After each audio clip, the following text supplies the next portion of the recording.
Hello, class.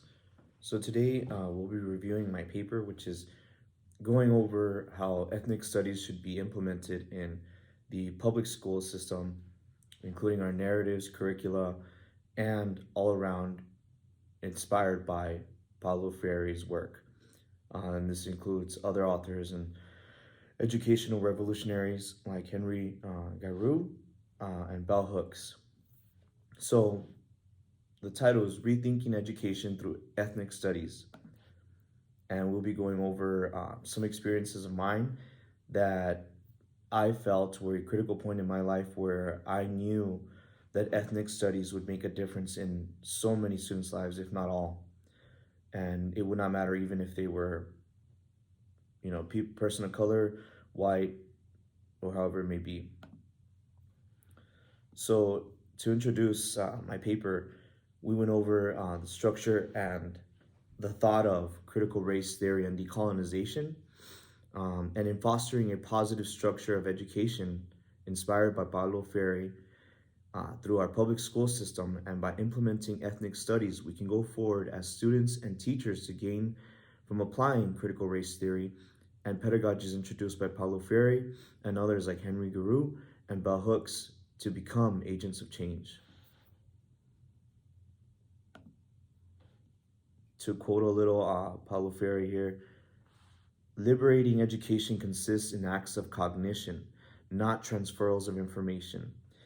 And this resonates with me as I understand that growing up, going through the public school system, I was not interested in basically just memorizing information. I actually wanted to learn, so I would read a lot of information and articles on my own that really had to do with a lot that I was interested. Even in the beginning of my college career as a freshman, I just found history to be one-sided, Eurocentric, and I was uninterested. At the very moment, at that very time, I did not even understand or comprehend why I felt this way. But I do believe this led to my disinterest in school and, of course, a lower standard of education when I was younger. I was never interested, so therefore I never went forward and applied myself. But this changes with implementing ethnic studies in the classroom. In that field of possibility, we have the opportunity to labor for freedom, to demand of ourselves and our comrades an openness of mind and heart that allows us to face reality, even as we collectively imagine ways to move beyond boundaries, to transgress. This is education as a practice of freedom. Hooks, 1994, and this is something that bell hooks kept in mind for education as a whole, and how we should be presenting it in the field of possibility. As she stated, this is a very, very sound ideal that connects with implementing ethnic studies. Another one from Henry Giroux here. Critical pedagogy attempts to understand how power works through the production, distribution, and consumption of knowledge within particular institutional contexts, and seeks to constitute students as informed subjects and social agents. This is something that we also hear from Paulo Freire. For students to become agents of change, they must be and feel liberated through their education, through their studies. And this is a goal of mine in the classroom, and of course outside the classroom, implementing ethnic studies. In my experience, and why I think it's such a positive choice to implement ethnic studies in the public school system is, as I stated, my public school system experience was just a lower standard of education. I did not apply myself. I was not interested.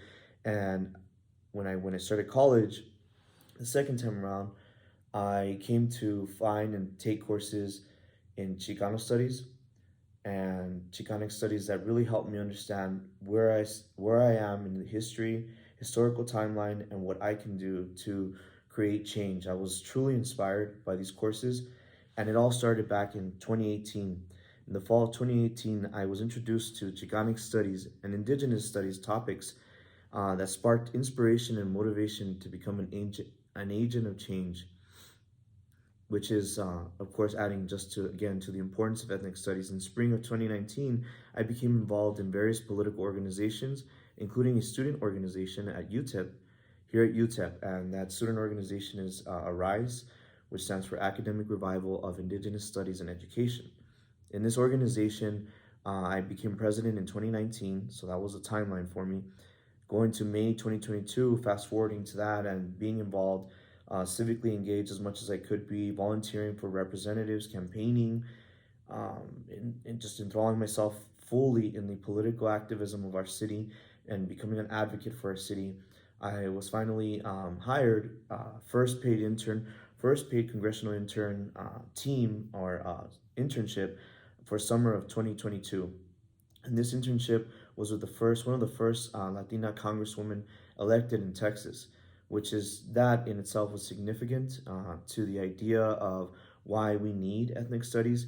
We would need ethnic studies to implement and structure the ideas that we actually can become these agents of change in our society and in our government.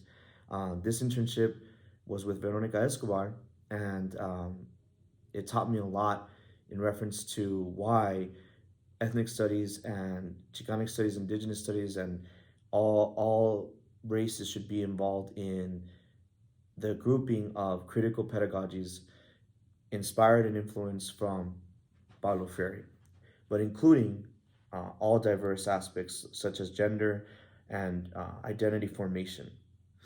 So this brings me to fall of 2023, last semester when I was teaching 8th grade social studies. I implemented a lesson plan that involved critical pedagogies and the ideals stemming from Paulo Freire and others, bell hooks, to capture the attention of the students that were just not interested at all.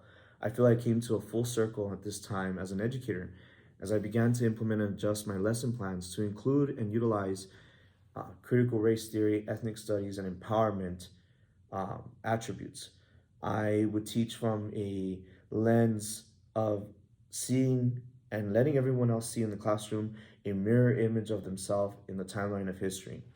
For example, with women, I would include studies and statistics from the US Census Bureau that I worked for in 2020, and that stated how and showed how women made so many cents less than every dollar a man makes. So they would make 77 cents less, or 77 cents for every dollar a man makes. And this was geared towards the females in the classroom. I would, because one female asked me, well, why do we need to learn history? Why do we need to learn this old stuff that doesn't pertain to us? And I said, well, actually, it does pertain to you all, because if we study history and then we include, our mothers, our grandfathers, and all our ancestors, and the rights that they didn't have and the rights that we do have now but are currently being stripped from us like once again, then we would understand that history is repeating itself, and that's something that we don't want. And it also shows where we stand in history and what you and I can do to change the future.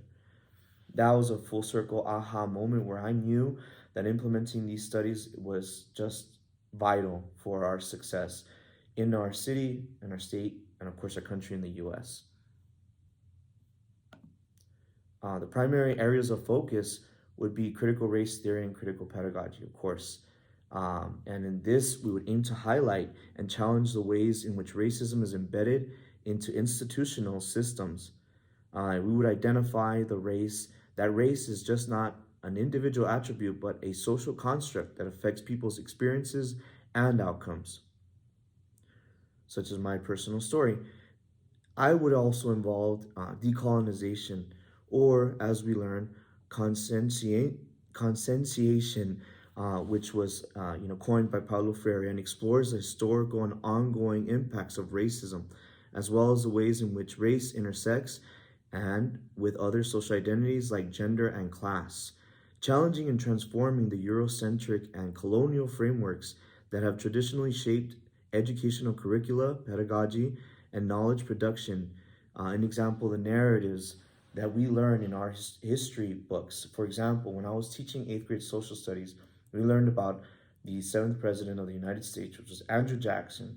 My mentor teacher wanted the class to write down something pertinent to this history. And he said, Andrew Jackson, an American hero, please write this down.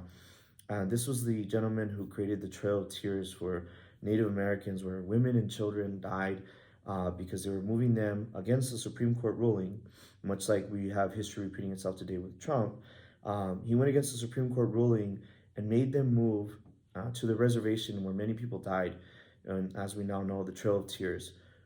In knowing this, we can understand how history, once again, can repeat itself, but where we stand and what we can do to change the future. And there would be strategies, of course, where we would incorporate critical race theory and culturally relevant curriculum. For example, teachers can develop and implement a curricula that is inclusive to diverse perspectives, histories, and experiences. This way, students are engaged in self-reflection and professional development. This can help them find their path, really, to say, hey, you know what, just like I did in my Chicano studies classes, I said, you know what, I want to be an agent of change. I want to be somebody voted into office where I can write a bill that actually protects and helps Hispanics or people of color in general, instead of the opposite of what's going on right now when they're banning books, stripping rights from women, creating immigration laws that are racist and dangerous.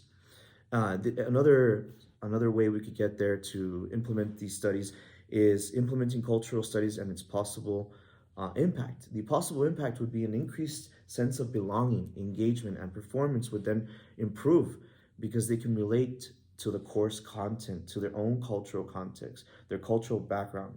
They are more likely to be motivated and actively participate in the class and in their studies, which is what took place and what I write about in my presentation as well, my paper. I write about the documentary called Precious Knowledge, where students in Tucson were basically part of a study, whether they knew it or not. For 2 years, they implemented ethnic studies, Chicanic studies, and for those 2 years, graduation rates rose, retention rates rose as well, and dropout rates lowered. And this is in only 2 years. And in that, at the time before this ethnic studies was implemented, 40% of Hispanics were dropping out of high school at that time in 2008 to 2010, around that time. In 2011, these studies were banned. And so that was proof in itself, though, that this program and these studies and implementing them can actually make a difference and work in our system and in higher education as well. There's significant roles like the attrition rates that I spoke of. There's supportive learning environments where students from diverse backgrounds feel valued, included, and increases student engagement and improves retention. Empowerment and agency, which is what ethnic studies and teaching critical race theory and cultural pedagogies does. It challenges students to understand and challenge systemic barriers and inequities.